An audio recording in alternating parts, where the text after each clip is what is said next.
بسم اللہ الرحمن الرحیم۔ نبی کریم صلی اللہ علیہ وسلم کے معجزات۔ حدیث مبارکہ اسحاق بن عبداللہ بن عبید اللہ نے حضرت انس بن مالک رضی اللہ عنہ سے روایت کی ہے، انہوں نے کہا، میں نے رسول اللہ صلی اللہ علیہ وسلم کو دیکھا کہ عصر کا وقت آ چکا تھا۔ لوگوں نے وضو کا پانی تلاش کیا اور انہیں نہ ملا۔ پھر رسول اللہ صلی اللہ علیہ وسلم کے پاس وضو کا کچھ پانی لایا گیا۔ رسول اللہ صلی اللہ علیہ وسلم نے اس برتن میں اپنا دست مبارک رکھ دیا اور لوگوں کو اس پانی میں سے وضو کا حکم دیا، تو میں نے دیکھا کہ پانی آپ کی انگلیوں کے نیچے سے پھوٹ رہا ہے اور لوگوں نے اپنے آخری آدمی تک اس سے وضو کر لیا۔ جابر رضی اللہ عنہ سے روایت ہے کہ ایک شخص نبی کریم صلی اللہ علیہ وسلم کی خدمت میں کھانا حاصل کرنے کے لیے آیا۔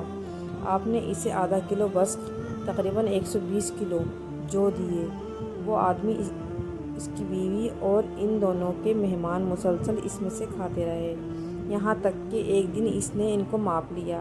پھر وہ نبی کریم صلی اللہ علیہ وسلم کے پاس آیا اور ماجرا بتایا، تو آپ نے فرمایا، اگر تم اس کو نہ ماپتے تو مسلسل اس میں سے کھاتے رہتے اور یہ سلسلہ تمہارے لیے قائم رہتا۔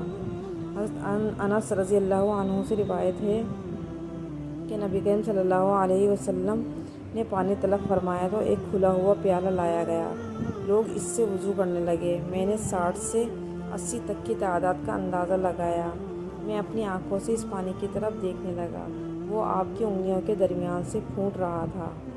تمام مسلمان بہن بھائیوں سے گزارش ہے، ان احادیث مبارکہ کو صدقہ جاریہ کی نیت سے زیادہ شیئر کریں۔